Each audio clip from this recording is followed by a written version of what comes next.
Hey, Kentucky basketball is not adding any players to the roster midseason. Man, that would be really strange. But let's evaluate this issue. Subscribe to the channel to receive more news. The decision not to add any players to the roster midseason naturally sparks debate when it comes to Kentucky basketball. In a program accustomed to constant adjustments, whether via transfer portal or emergency solutions, the choice of Mark Pope sounds, at the very least, bold. But is this really a cause for concern or, paradoxically, a sign of rare conviction in current college basketball? The central point of this discussion inevitably revolves around Jalen Lowe. The point guard has been dealing with a persistent shoulder injury, a problem that has already manifested itself uncomfortably at different times this season. Still, Pope has been clear in reaffirming his confidence. By declaring that he expects Lowe to be available throughout the season, the coach not only reassures the team, but also publicly assumes responsibility for this decision.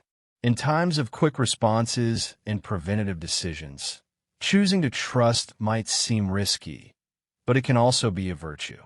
Recent statistics and events help contextualize this confidence.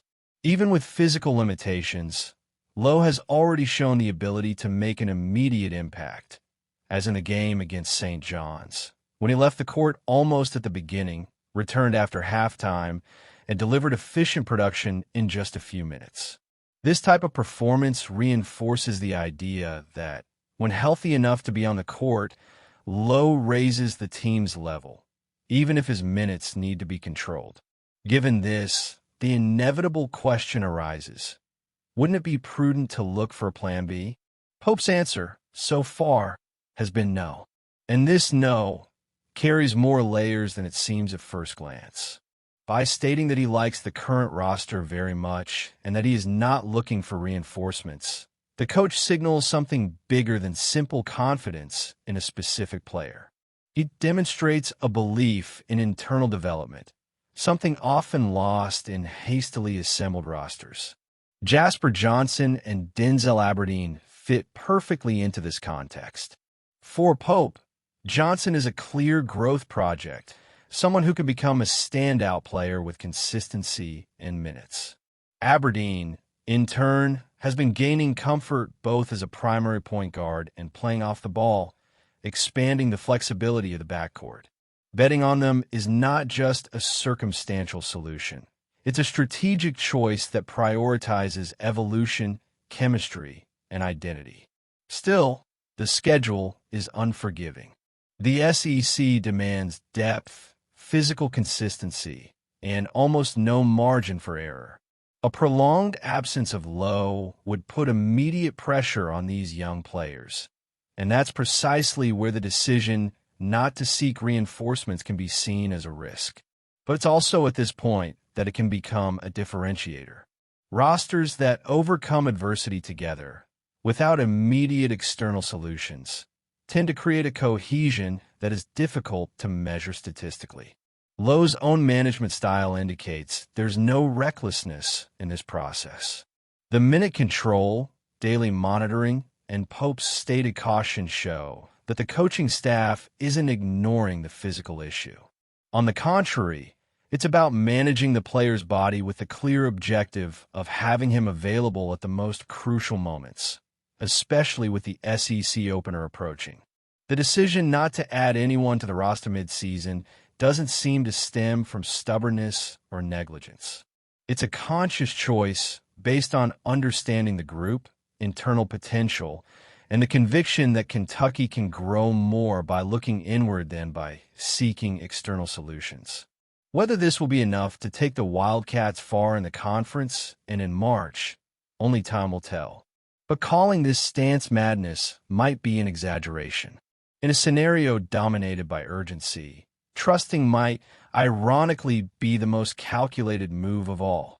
Cam Williams has written his name in the pages of Kentucky basketball history. It wasn't just any performance, but one of those moments that makes fans rise from their seats and murmur amongst themselves. Can he do this every night?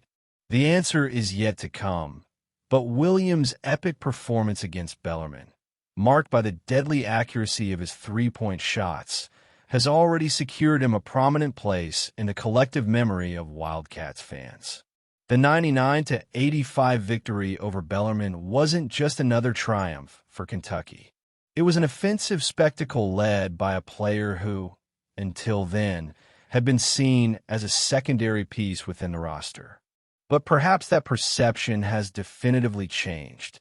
Coming off the bench, Cam Williams entered the court as someone carrying something to prove, or perhaps someone to remind. His 26 points, earned in just 23 minutes, were built with almost relentless efficiency, 8 out of 10 on three-point shots. That number alone is attention-grabbing, but when placed in historical perspective, it becomes even more impressive. He became the first Wildcats player to hit 8 or more three-pointers since Emmanuel Quickly in 2020, joining a select group of only 11 players in the program's history to achieve this feat. Williams isn't exactly unknown. His journey before arriving in Lexington includes a stint at Tulane, where he demonstrated promising skills as a freshman. However, his transition to Kentucky brought with it challenges that seemed to weigh heavily on his shoulders. With modest averages of 5.1 points per game and noticeable inconsistency in his long-range shooting, many began to question whether he would be able to adapt to the demands of a program as competitive as the Wildcats. These questions, however, were silenced in an explosion of confidence and refined technique that Tuesday. After all, when a player sinks 8 three-pointers in a single game, he doesn't just answer the doubts. He eliminates them completely. Williams' impact goes beyond the statistics. He represents the type of modern player that Mark Pope, the Wildcats coach, seems to be trying to mold into his team philosophy. An expert in offensive spacing and defensive versatility, essential characteristics for competing in an increasingly fast-paced and dynamic basketball environment. With his wingspan and athleticism, Williams also excels as a point guard, fulfilling the 3-and-D role, capable of scoring from long range and defending efficiently, that so many teams seek in high-level leagues. This makes him not only an offensive weapon, but a crucial strategic piece for the Wildcats as they progress through the season. And the timing couldn't be more opportune. The schedule offers the Wildcats about 10 days of rest before the start of the SEC season, a break that will allow the team to fine-tune its gears and consolidate its recent good form. In the last 3 games, Williams converted 11 of 17 three-point attempts, showing clear signs that his consistency is beginning to solidify. For a team seeking to rebuild its identity and find new ways to compete amidst traditionally dominant opponents, Williams' rise is extremely positive news. But the next challenge will be monumental. On January 3rd, 2026, the Wildcats will face Alabama, one of the best teams in the country, on the road. It will be a tough test, but also an opportunity for Williams to continue proving his worth. Against the Crimson Tide, he will need to repeat, or even surpass, the performance that put him in the spotlight. And if there's one thing the game against Bellarmine made clear, it's that Williams has the potential to shine even on the toughest stages. What makes all this even more fascinating is the larger context. Kentucky basketball has always been known for its ability to develop talent and turn them into stars. Players like Malik Monk, Jamal Murray, and Tony Delk, names that now share space with Williams on the list of record holders for three-point shots, are examples of this tradition. And while it's still too early to compare Williams to those legends, his epic performance serves as a reminder that the program continues to attract and nurture young talent capable of surprising. Mark Pope, meanwhile, should be pleased with his roster's progress. The victory against Bellarmine wasn't just about the final score. It was about building an offensive identity that can sustain the team in the months to come. Jalen Lowe's statement wasn't a rehearsed speech or an isolated moment of overcoming adversity. When he says that grit is Kentucky's identity. What we've seen on the court in recent weeks confirms that this idea has moved beyond promise and is becoming a reality. Recent victories, starting with the solid win over Bellarmine and continuing with a high-level game against St. John's the other day, help paint a picture of a team that is learning to win even when planned it doesn't work. Against St. John's, Kentucky won without resorting to the easiest path. Shooting percentage was far from ideal, among the worst since Mark Pope's arrival, but that didn't stop the team from competing. On the contrary, it forced the Wildcats to find solutions in areas that usually define teams in March: physical defense, consistent energy, and mental resilience. The pattern had already appeared in the previous game, when Kentucky suffocated Indiana, forced a high volume of turnovers, and turned opponent errors into decisive points, even without perimeter efficiency. That same spirit was present again, even when circumstances turned adverse. Jalen Lowe's early exit due to a shoulder injury, still in the first half against St. John's, could have broken the team's emotional rhythm. It didn't. Kentucky continued to defend intensely, accepted the physical game, and maintained emotional control until halftime. When Lowe returned, still limited, the impact was immediate, not only for what he produced offensively, but for what he symbolized for the group. The point guard statement helps to understand this moment. Lowe speaks of competition, risk, and collective commitment, but above all, he speaks of identity. By observing teammates like Jaden Quaintance daily and feeling the energy the group transmits, he realized that the current Kentucky team cannot depend solely on inspired shooting nights. It needs to fight. It needs to wear down the opponent. It needs to accept imperfect games. This mentality became clear when he returned to the court determined to give everything he had, even without being 100%. Mark Pope seems to have captured this transformation at the right moment.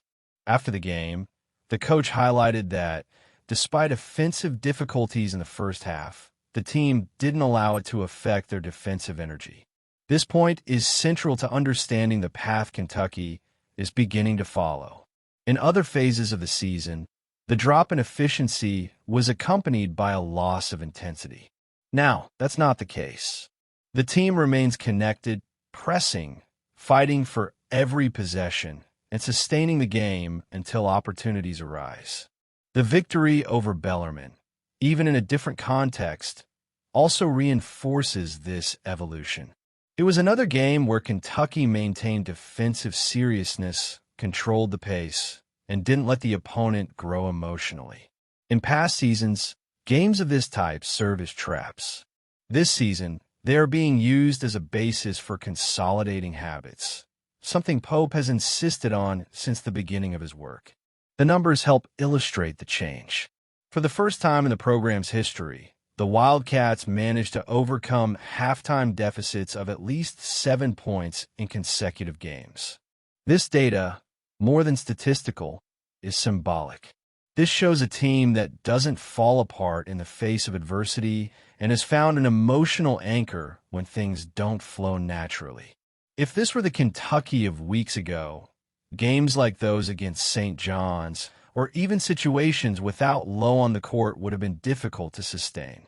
Now, with Lowe back as the emotional engine, the contagious energy of players like Mo Diabate, and the arrival of Jaden Quaintance to the roster, the team's ceiling has changed.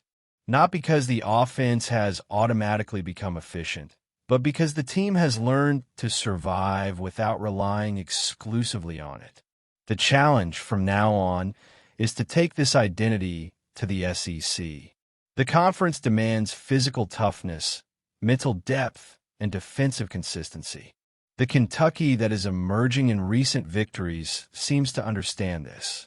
If they can maintain this grit as a foundation, as Lowe defines it, as Pope demands, and as recent games prove, the Wildcats will not only enter the conference better prepared, but will become a much more difficult team to face. The identity is forming, and it clearly begins with a fight. And now your comment is important.